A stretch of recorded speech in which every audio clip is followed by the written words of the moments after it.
hidup kadang mengajarkan kita arti kehilangan dengan cara paling menyakitkan. Bayangkan, ketika kau tengah mengandung buah hati dari cinta yang kau yakini tulus. Lelaki yang seharusnya menggenggam tanganmu justru melepaskannya demi uang. Ia menukarkan kesetiaan dengan 200 juta rupiah. Dan meninggalkan istrinya yang hamil besar demi wanita lain. Namun takdir punya cara indah untuk membalikkan keadaan. Dari air mata lahirlah kekuatan, dari luka tumbuh keberanian. Inilah kisah tentang seorang wanita yang ditinggalkan ketika mengandung. Namun bangkit dan membuktikan bahwa harga diri tak bisa dibeli. Selamat datang di Gemiteling, tempat di mana setiap luka berubah menjadi kekuatan. Dan setiap cerita memberi pelajaran berharga. Mari kita mulai. Aku masih ingat malam itu, udara begitu dingin. Namun lebih dingin lagi sikap Dimas padaku. Ia pulang larut dengan wajah lelah dan tatapan kosong. Perutku sudah besar, usia kandungan 8 bulan, tapi setiap kali aku mencoba bercerita tentang gerakan bayi di dalam rahimku, ia hanya menjawab singkat tanpa senyum. Padahal dulu, setiap tendangan kecil dari calon anak kami selalu membuatnya bersorak bahagia. Kini semua itu lenyap entah kemana. Sejak beberapa minggu terakhir, perubahan sikap Dimas semakin terasa. Ia sering menyembunyikan ponselnya, menolak saat aku ingin meminjam, bahkan mandi pun dibawanya masuk ke kamar mandi. Aku mencoba menenangkan diri, berprasangka baik bahwa mungkin ia hanya sibuk dengan proyek barunya di kantor. Tapi hati kecilku berkata lain, ada sesuatu yang ia sembunyikan dariku. Suatu malam, ketika ia tertidur, aku memberanikan diri membuka ponselnya yang ia tinggalkan di meja. Saat itulah dunia seakan runtuh. Ada ratusan pesan mesra antara Dimas dan seorang wanita bernama Laras. Mereka saling memanggil dengan sebutan sayang, bahkan membicarakan rencana liburan setelah semua beres. Mataku panas, air mata menetes tanpa bisa kutahan. Aku tak tahu mana yang lebih sakit, membaca pesan itu atau menyadari bahwa cinta yang kuperjuangkan selama ini hanyalah sepihak. Keesokan paginya, aku mencoba menanyakannya dengan lembut. Tapi Dimas justru marah dan menuduhku terlalu curiga. Ia berkata aku membuatnya sesak, bahwa aku tak lagi menarik karena hanya bisa mengurus rumah dan kandungan. Kata-katanya menancap seperti pisau. Aku hanya terdiam. Menatap wajah yang dulu kucintai, kini berubah menjadi sosok asing yang dingin dan kejam. Malam itu aku menangis sejadi-jadinya di kamar. Bayi di perutku menendang pelan, seolah merasakan kesedihanku. Aku memegang perutku sambil berbisik, kamu kuat ya, nak, walaupun ayahmu sudah tak peduli, ibu janji akan tetap bertahan. Dan disitulah, tanpa kusadari, aku mulai menapaki jalan panjang menuju luka dan kekuatan yang akan mengubah hidupku selamanya. Hari-hariku setelah kejadian itu terasa sunyi. Dimas semakin jarang pulang, dan kalaupun datang, hanya untuk mengambil pakaian atau sekadar menatapku dengan dingin. Aku sudah mencoba bicara baik-baik, berharap ia masih punya sedikit kasih sayang untukku dan anak yang belum lahir. Tapi semua sia-sia. Hatinya sudah berpaling jauh, dan aku hanya menjadi bayangan yang ia hindari. Suatu sore, aku mendengar telepon Dimas yang tertinggal di meja ruang tamu berdering. Tanpa sengaja, aku mendengar suara wanita di seberang sana, suara yang kukenal, Laras. Ia tertawa kecil, lalu berkata dengan nada menggoda, uang 200 juta itu sudah siap, Mas. Asal kamu benar-benar berani lepasin istrimu, semuanya akan jadi milik kita. Tubuhku gemetar. Jadi selama ini, bukan hanya cinta yang dipertaruhkan, tapi juga harga diriku yang ditukar dengan uang. Aku tak sanggup menahan air mata. Ketika Dimas pulang malamnya, aku langsung menanyakan hal itu. Tapi ia hanya menatapku datar, lalu menjawab tanpa ragu, ya, benar. Laras memberiku jalan yang lebih baik. Aku butuh uang itu untuk masa depan, bukan hidup miskin bersamamu. Kata-kata itu menamparku keras. Aku bahkan belum sempat menjawab ketika ia menambahkan dengan nada dingin, kamu harus belajar menerima kenyataan. Cinta nggak bisa ngisi perut. Aku berlutut di hadapannya, bukan karena memohon agar ia tinggal, tapi karena kakiku tak sanggup lagi menopang tubuhku yang gemetar. Air mataku jatuh di lantai, menetes bersamaan dengan hancurnya kepercayaan yang selama ini kujaga. Dimas hanya melangkah pergi tanpa menoleh, meninggalkanku dalam rumah yang tiba-tiba terasa begitu asing dan dingin. Malam itu, aku menatap keluar jendela sambil mengusap perutku. Bayiku bergerak pelan, seolah ingin menenangkanku. Aku berbisik pelan, "Nak, ternyata uang bisa membuat seseorang lupa pada cinta dan janji. Tapi ibu janji, suatu hari nanti, kita akan buktikan bahwa harga diri jauh lebih mahal dari 200 juta. Dan malam itu juga, tekad kecil mulai tumbuh di hatiku, tekad untuk bertahan, meski dunia seolah memusuhiku. Pagi itu, udara terasa berat. Aku baru saja selesai menyiapkan sarapan meski tahu Dimas jarang menyentuhnya. Perutku sudah semakin besar, setiap langkah terasa menekan tulang punggung. Namun aku tetap berusaha kuat, berharap Dimas masih mau berubah. Tapi harapan itu pupus seketika saat ia datang dengan wajah datar, membawa map coklat yang kemudian diletakkannya di atas meja makan, di samping piring yang tak tersentuh. "Aku mau kita pisah, Ran," katanya tanpa ekspresi. Aku menatap map itu, lalu membukanya perlahan. Di dalamnya ada surat cerai yang sudah ditandatangani. Tanganku bergetar, nafasku tersengal. "Kamu serius, Mas? Saat aku sedang hamil besar, kamu tega melakukan ini?" tanyaku parau. Dimas hanya menghela napas. "Aku sudah cukup, jangan bikin semuanya makin sulit. Aku akan kasih kamu uang, anggap saja ini bentuk tanggung jawab terakhirku." Uang, kata itu lagi-lagi keluar dari mulutnya, seolah aku bisa dibeli dengan lembaran rupiah. Aku menangis tanpa suara. Bayi di perutku bergerak gelisah, dan aku tahu, tubuhku sudah tak sanggup menahan beban emosi ini. Aku mencoba berdiri, tapi dunia berputar. Pandanganku kabur, dan sebelum aku sadar, semuanya gelap.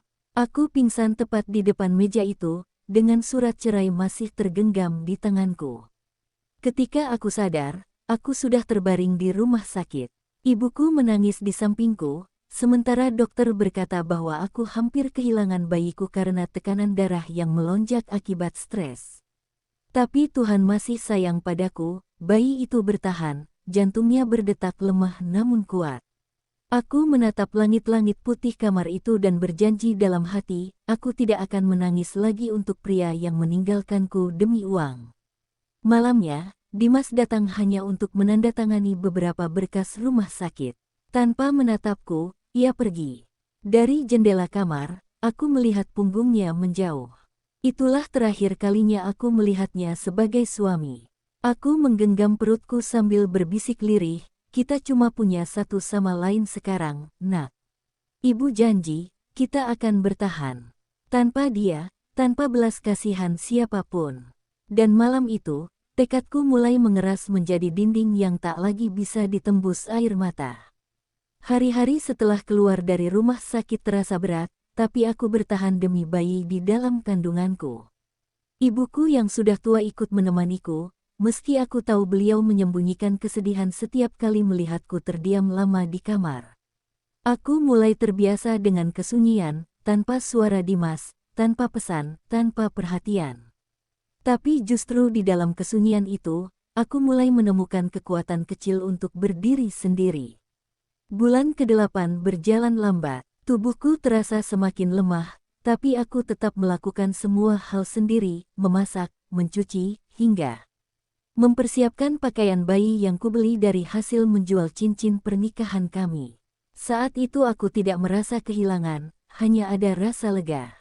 Seolah dengan menjual cincin itu, aku juga melepaskan beban dari masa lalu. Aku tidak butuh simbol cinta palsu, aku hanya butuh kekuatan untuk menyambut hidup baru.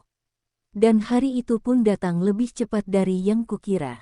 Tengah malam, rasa sakit luar biasa menusuk perutku. Aku berteriak memanggil ibu, dan dengan tergesa ia membawaku ke bidan terdekat. Proses persalinan itu panjang dan menyakitkan, napasku tersengal, keringat bercucuran, dan aku hampir kehilangan kesadaran. Tapi di sela kesakitan itu, suara tangisan bayi menggema, suara yang membuat seluruh penderitaan seolah terhapus. "Selamat ya, Bu Rani. Bayinya laki-laki, sehat," kata bidan sambil tersenyum. Aku menatap bayi kecil di pelukanku, tubuhnya mungil, kulitnya hangat. Aku menamainya Rafa, yang berarti penyembuh. Karena sejak pertama kali menangis, ia sudah menyembuhkan hatiku yang remuk oleh pengkhianatan. Aku mencium keningnya sambil berbisik, "Mulai hari ini, ibu nggak akan lemah lagi." Di malam pertama bersama Rafa, aku duduk di tepi ranjang sambil menatap wajahnya yang tertidur. Ia adalah alasan untukku bertahan, alasan untuk bangkit. Aku tahu perjalanan ke depan tidak akan mudah, tapi aku juga tahu aku tidak sendiri. Aku punya cinta yang murni, yang tidak bisa dibeli dengan uang berapapun.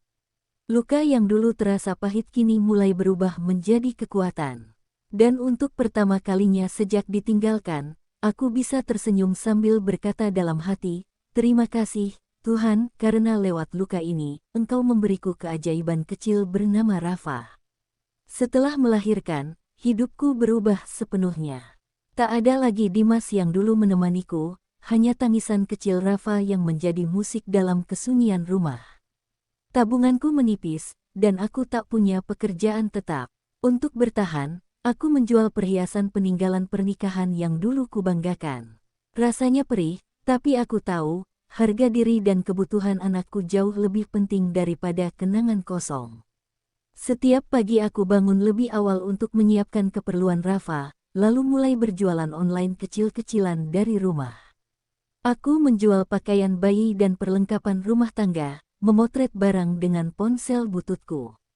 Tak jarang aku menerima cemooh dari tetangga yang dulu iri pada rumah tanggaku yang tampak bahagia. Mereka berbisik, "Kasihan, ditinggal suami pas hamil," seolah luka itu belum cukup dalam. Aku hanya diam, karena menjawab tidak akan mengubah apapun. Ada malam-malam ketika aku menangis diam-diam di depan Rafa. Bayiku tertidur pulas di gendongan, sementara aku menatap langit-langit dan bertanya dalam hati, kenapa Tuhan membiarkan semua ini terjadi? Tapi setiap kali Rafa menggenggam jariku, aku sadar, Tuhan tidak meninggalkanku. Ia hanya sedang mengajarkanku untuk kuat tanpa bergantung pada siapapun. Beberapa kali Dimas datang, tapi bukan untuk menengok anaknya. Ia datang untuk mengambil barang-barang yang dulu ia beli, mengatakan bahwa semua itu haknya. Aku tidak melawan, hanya menyerahkan semuanya dengan tenang. Dalam hatiku, aku tahu, semakin banyak yang ia ambil dariku, semakin kosong hidupnya nanti. Aku sudah tidak punya apa-apa lagi, tapi juga tidak takut kehilangan apapun.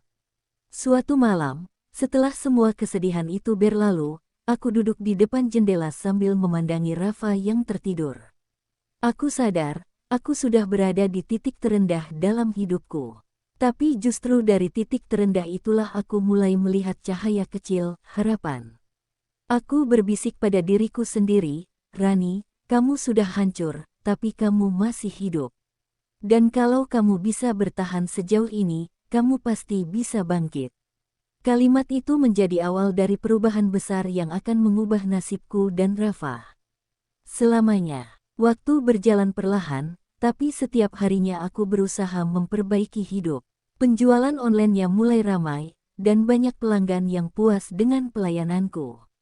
Aku belajar memotret lebih bagus, menulis deskripsi menarik, dan melayani pembeli dengan sabar. Dari situ, sedikit demi sedikit, aku bisa menabung. Meski belum banyak, tapi cukup untuk membeli susu Rafa tanpa harus meminjam dari siapapun. Aku mulai merasa hidupku kembali punya arah. Suatu hari, seorang pelanggan bernama Pak Adrian sering membeli produkku dalam jumlah besar. Awalnya aku hanya menganggapnya pelanggan biasa, tapi kemudian ia menawariku kerja di perusahaannya sebagai admin online.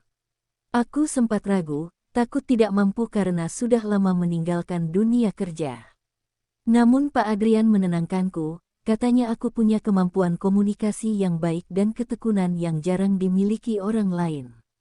Akhirnya, aku pun menerima tawaran itu. Hari pertama bekerja, aku datang dengan Rafa yang kutitipkan di daycare dekat kantor. Rasanya gugup, tapi juga bahagia. Di tempat baru itu, aku bertemu orang-orang baik yang menghargai kerja keras, bukan status pernikahan atau masa lalu. Aku bekerja dari pagi sampai sore, dan setiap gajian, aku sisihkan sebagian untuk tabungan pendidikan Rafa. Setiap kali melihat wajah anakku yang tersenyum, lelahku seolah terbayar lunas. Waktu berlalu cepat, kinerjaku yang tekun membuat atasan mempercayaiku menangani lebih banyak tugas. Aku belajar hal-hal baru, mengikuti pelatihan, dan perlahan mulai dipromosikan ke posisi lebih tinggi. Untuk pertama kalinya setelah lama, aku bisa menatap cermin dan tersenyum pada diriku sendiri. Aku bukan lagi wanita lemah yang ditinggalkan suaminya, tapi ibu tangguh yang berjuang demi masa depan anaknya. Namun di balik keberhasilanku yang mulai tumbuh, kabar lain datang dari masa lalu. Aku mendengar dari salah satu teman lama, bahwa Dimas kini sedang terlilit utang besar. Bisnisnya dengan Laras gagal total, dan banyak orang mulai menjauh darinya. Aku tak tahu harus tertawa atau iba. Yang jelas, aku mulai percaya, Tuhan tidak pernah tidur, Ia hanya menunggu waktu yang tepat untuk membalikkan keadaan. Sejak kabar tentang kegagalan bisnis Dimasku dengar, aku tak berhenti berpikir betapa adilnya kehidupan.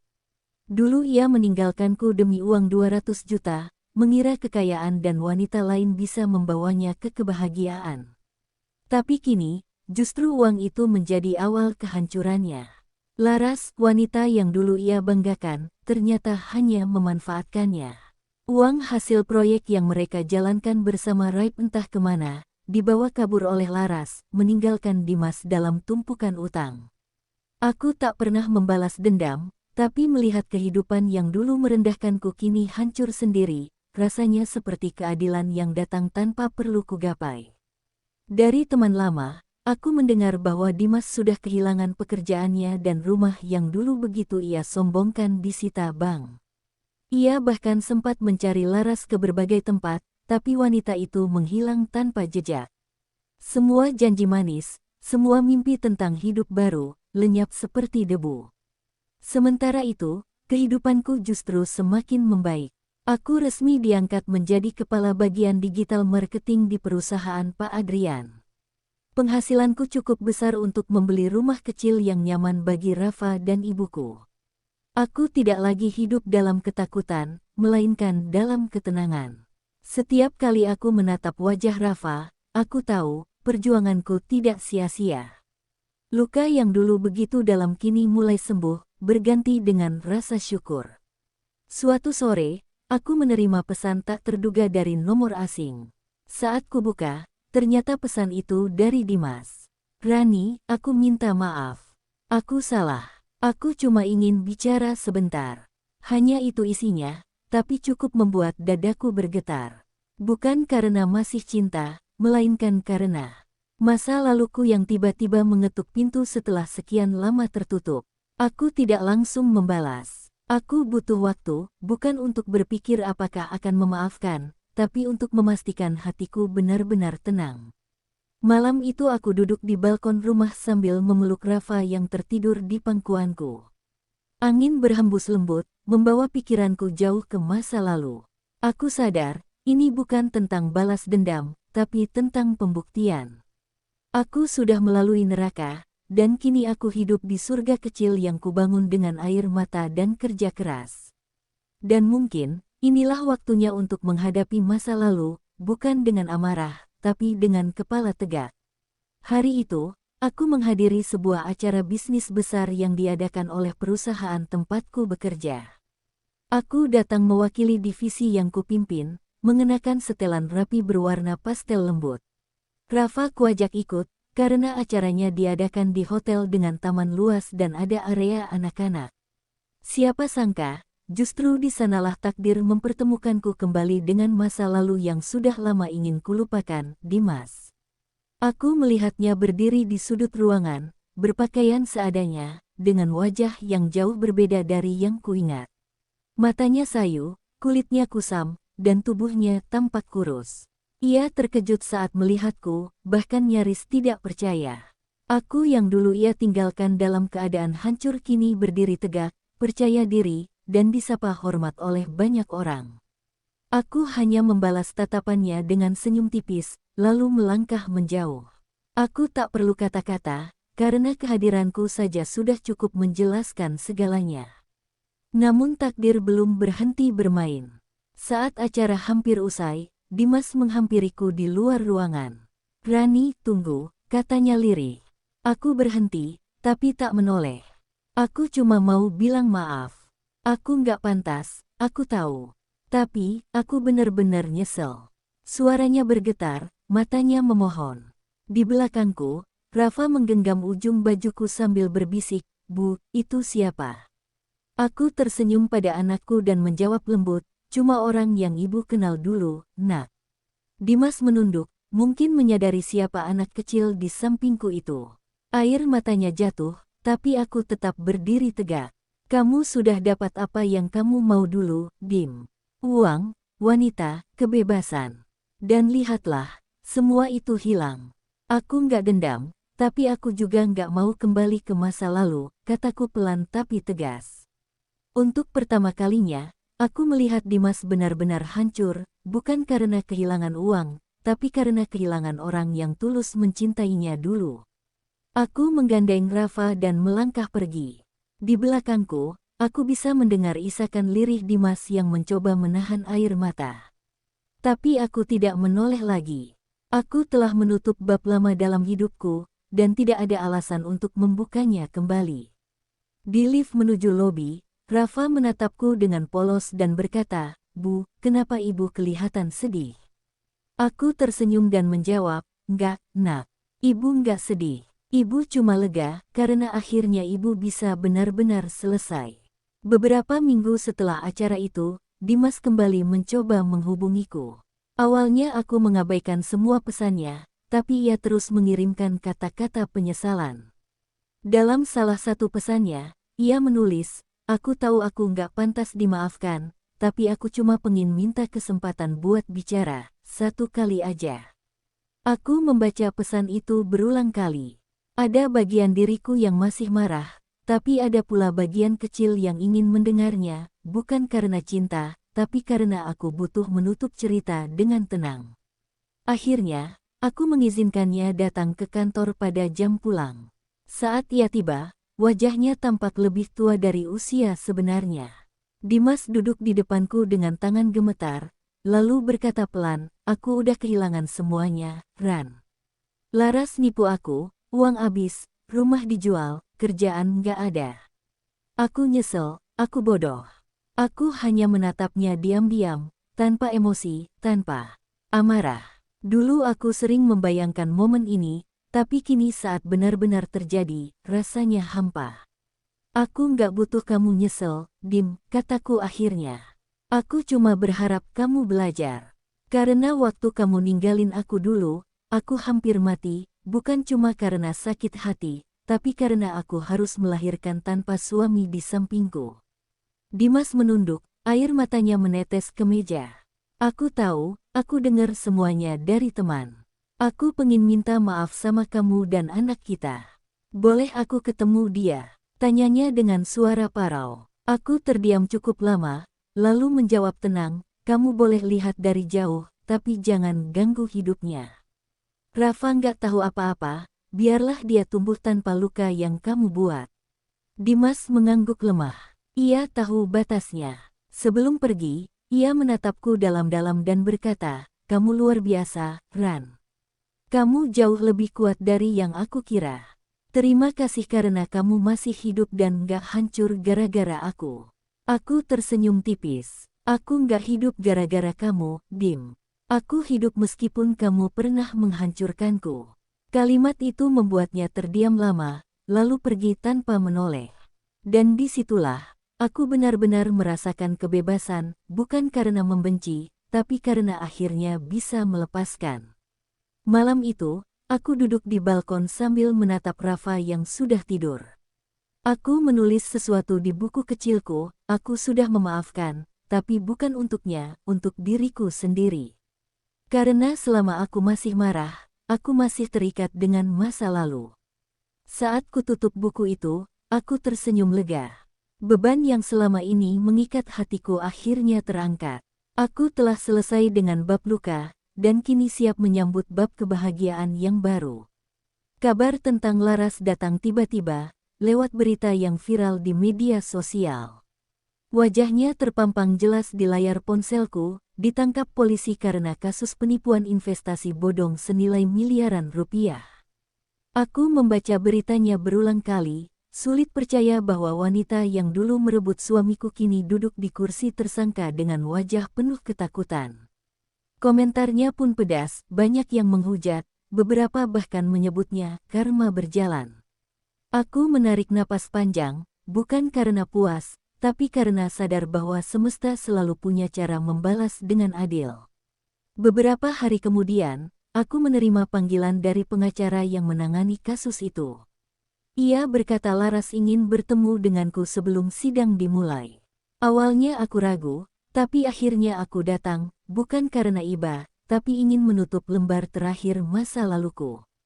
Saat aku masuk ke ruang tahanan, Laras menunduk dalam-dalam. Wajahnya kusut, matanya sembab. "Rani, aku nggak tahu harus mulai dari mana," katanya lirih. Aku duduk tenang di seberangnya, tanpa emosi, hanya mendengarkan. "Aku pikir aku menang waktu dapetin Dimas," lanjutnya dengan suara serak. "Tapi ternyata aku cuma diperalat. Uang yang kuberi buat dia habis, bisnis yang dia bangun gagal, dan aku ditinggal pas aku butuh.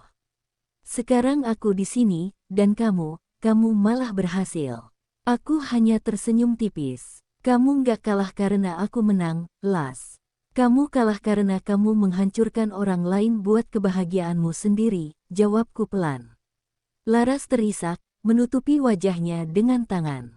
"Aku iri sama kamu, Ran. Kamu kuat, aku enggak." Sebelum aku pergi, Laras memegang tanganku. "Tolong sampaikan ke Dimas, aku maafin dia. Dan aku minta maaf karena pernah ngambil sesuatu yang bukan milikku." Aku menatapnya lama, lalu menjawab, "Kau nggak perlu minta maaf padaku, Laras. Hukum dan hidup sudah membalas dengan cara mereka sendiri." Aku beranjak pergi, meninggalkan ruang itu dengan langkah ringan. Tidak ada lagi rasa marah atau benci, hanya ketenangan yang selama ini kucari. Saat keluar dari gedung pengadilan, angin sore menyapa wajahku lembut. Rasanya seperti tanda bahwa badai hidupku benar-benar telah berlalu. Aku menatap langit, mengucap syukur dalam hati. Laras mendapat ganjarannya, Dimas menanggung penyesalannya, dan aku akhirnya mendapatkan kedamaian yang selama ini kucari. Untuk pertama kalinya, aku merasa hidupku benar-benar milikku, bukan milik masa lalu. Hari itu, sekolah Rafa mengadakan acara perayaan kelulusan. Aku datang lebih awal, mengenakan gaun sederhana berwarna biru muda. Rafa tampak bahagia bersama teman-temannya, memegang sertifikat dengan senyum lebar. Aku mengambil foto-foto kecil, menikmati momen itu sepenuh hati. Tapi saat mataku menyapu kerumunan, dadaku seketika berdebar. Di sudut aula, berdiri seseorang yang dulu hanya ingin kutinggalkan dalam kenangan. Dimas. Dia terlihat berbeda, lebih kurus dan wajahnya penuh garis lelah. Ia berdiri canggung, memandangi Rafa dari jauh. Saat matanya bertemu dengan mataku, kami sama-sama terdiam. Tak ada kata yang keluar, hanya tatapan penuh makna dari masa lalu yang pernah begitu menyakitkan. Aku menghela napas dan berusaha menenangkan diri, lalu berjalan mendekat dengan langkah tenang. "Kamu datang?" tanyaku singkat. Ia menunduk. "Aku cuma pengen lihat dia lulus, Ran. Sekali aja." Kami berdiri berdampingan tanpa bicara lama. Dari kejauhan, Rafa berlari ke arahku sambil berteriak, "Mama." Aku memeluknya erat. Dimas menatap pemandangan itu dengan mata berkaca-kaca. Rafa menatapnya sekilas, lalu bertanya polos, "Itu siapa, Ma?"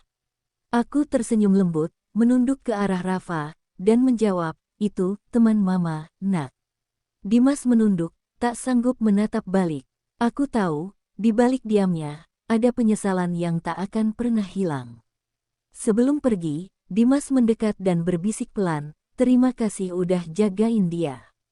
Kamu ibu yang hebat." Aku menatapnya sebentar, lalu menjawab lirih, "Aku cuma melakukan apa yang seharusnya dilakukan seorang ibu. Semoga kamu juga belajar jadi manusia yang lebih baik." Ia mengangguk pelan, lalu melangkah pergi dengan langkah berat. Tak ada lagi amarah di dadaku, hanya rasa kasihan yang samar, seperti melihat seseorang yang akhirnya kalah melawan dirinya sendiri. Ketika acara usai, aku menggandeng Rafa pulang sambil menatap matahari sore yang mulai turun perlahan. Aku tahu, hidupku kini sudah berbeda. Tak ada lagi bayangan masa lalu yang menahan langkahku. Aku dan Rafa punya masa depan yang harus dijaga, dan aku takkan membiarkan siapapun menghancurkannya lagi. Hari itu, aku sadar, keikhlasan bukan berarti melupakan, tapi memilih untuk tidak membiarkan luka mengendalikan hidup kita. 3 tahun sudah berlalu sejak hari itu. Hidupku kini jauh berbeda. Aku pindah ke rumah kecil di pinggiran kota, penuh dengan taman bunga yang kutanam sendiri. Setiap pagi, Rafa berlari di halaman sambil tertawa riang, sementara aku menyiapkan sarapan dan secangkir teh hangat. Tidak ada lagi air mata, tidak ada lagi amarah, hanya kedamaian yang tumbuh perlahan di antara tawa anakku.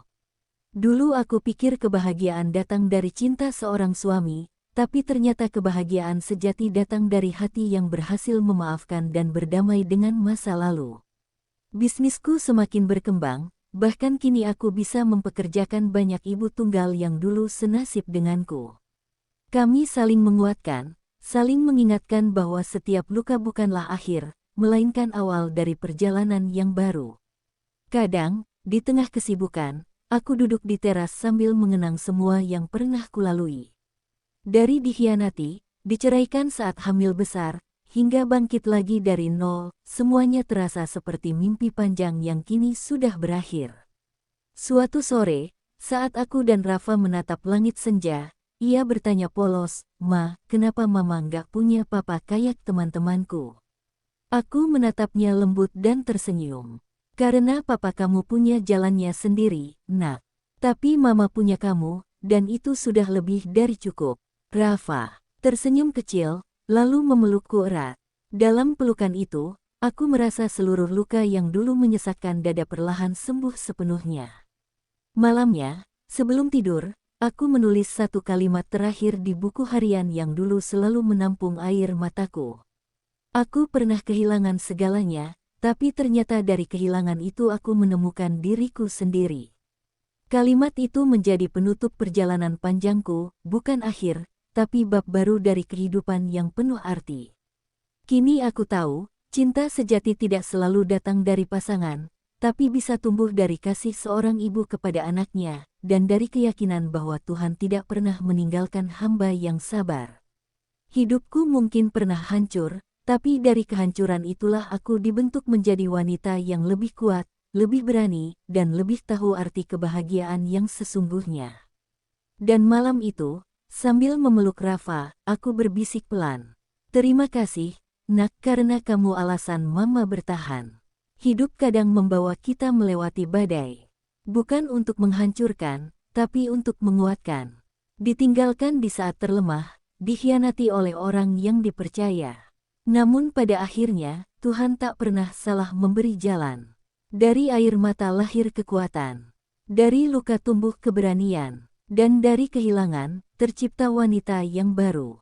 Lebih tangguh, lebih tegar, dan lebih berharga dari sebelumnya. Karena bahagia bukan berarti punya segalanya. Tapi mampu tersenyum meski pernah hancur berkeping-keping. Terima kasih sudah mendengarkan kisah ini sampai akhir. Jangan lupa untuk like, share, dan subscribe agar kamu tak ketinggalan cerita-cerita penuh makna lainnya. Sampai jumpa di kisah berikutnya, hanya di Gemiteling. Tempat di mana setiap luka bercerita, dan setiap cerita menguatkan hati.